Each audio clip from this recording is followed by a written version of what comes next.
Talata voalohan'ny volana Jolay 2024 manatitra ny araba ndray toko lasy toko vavy faly tafaraka aminao ihany koa ary manasanao ampanajana tahaka ny mahazatra anjoy hatramin'ny farany ity fampahalalam-baovao eto amin'ny fahitalavitra ma TV ity ny hevitra ireo mpahay toe-karena eo anatrehan'ny feo mandeha amin'ny fitotongan'ny vola malagasy eo ihany koa ny zavanseho teny anivon'ny tobin'ny jirama teny anosady teny izay isan'ny nahataitra ny maro tokoa tamin'ity andro androany ity akoatr'izay hoentina amintsika ihany koa ny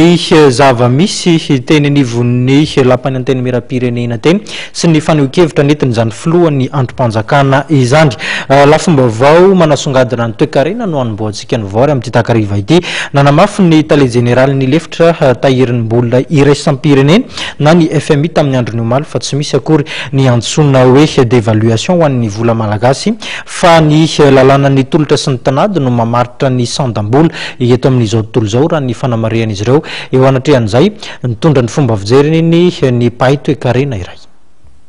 Ny lalànan'ny tolotra sy ny tinady no mamaritra ny sandan'ny vola malagasy ary mbola nanamafy ny tale général levitry ny FMI omaly fa tsy ampiarina eto Madagascar akory ny resaka d'évaluation. It is very important from day on today we put exchange rates on the market-based system. Donc, une grande décision prise, c'est de mettre le taux d'échange qui soit relié au marché. Nitondran'ny mpahay toe-karena Ugra Johnson fanazavana moa ny mahakasika izay. Ny famaritana ny sandam-bola malagasy zany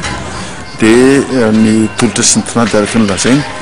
Le tolotra zany dia zay vola misy eo amin'ny banque centrale ary ny tinady kosa dia ny vola tadiavin'ireo mpanafatsetana. Ka le vola misy eo amin'ny banque centrale zany le vola azo avy amin'ny fanondranana entana zay ny tena be dehibe satria ireo mpanondrana entana zany dia manao an'ilay atao hoe rapatriement de devise na manao zay hamerenana ny vola devise aty Madagascar. Ohatran'izay zany tsika mba atovy QMM sy ireo mpanondrana entana kely madinika be dehibe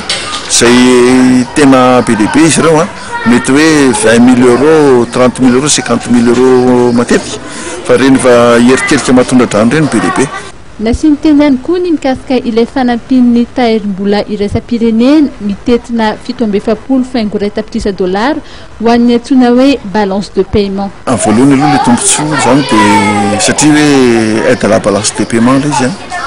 dia le aide à la balance de paiement dia hoe be dehibe loatra ny entana afaratsika nefa kely ny entana ondrana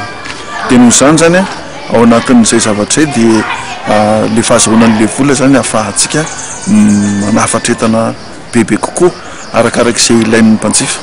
dia zay zavatra zany ny zava-dehibe izy indray moa ny hanome antsika vola fa tsara zareo manome vola mba ahafahan'ny industrie miasa satria le industrie miasa ireo manafatra matière première any ivelany dia afaka manao an'ilay izy zany. Raha ohatra tsika zany hoe tsy nahazo an'izay dia mety sahirantsika amin'ny fanafarana entana nefa tsika zany mieritreritra hoe apiditra piasa be dehibe ka raha hoe apiditra piasa be dehibe ianao dia tsy maintsy manana matière première ny industrie ahafahany industrie midina dia tsy maintsy manjifa koa ny olona dia ao anatin'izay zany tsy maintsy zavatra ingeza be zany le ataon'ny FMI. Vaovao tsara ihany koa ho ity farany ny fiverenan'ny Madagasikara eo anivon'ny AGOA fa manontany tena ny tenany raha mbola mariska ny iverina iasa eny anivon'ny orinasa afakaba ihany ireo very asa teo aloha ka mivarotra eny amoron-dalana ankehitriny.